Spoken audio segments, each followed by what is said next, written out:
সন্ধ্যায় কতটা ভালোবাসো? কতটা ভালোবাসো? আমি অনেকটা ভালোবাসি। আমি অনেক উপরটা না, অনেক চন্দ্রটা ভালোবাসি। কাকে ভালোবাসো?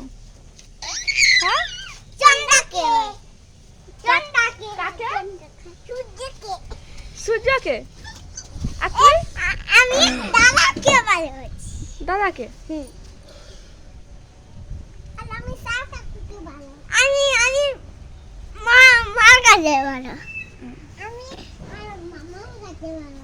আর মামি কাছে ভালো। আমি আমার লাইফের আর তোরা দুজনে তো মারপিট করিস কেন? আমাকে মারবে না। কি রে? আমাকে মারবে কেন? কে মারছে তোকে? কে মারছে? কে মারতে কেন? আর তোকে খুঁজে কেন? হ্যাঁ নাকি? তুই মারছিস? না না আমাকে মারবে কেন? নাচি কি করি? লাঠি দিয়ে মারছিস তুই? আমি মারি তো। কে মারছে তাহলে? তোকে খুঁজে কে ছিড়ে তুই তারা চিড়ে দিছু? না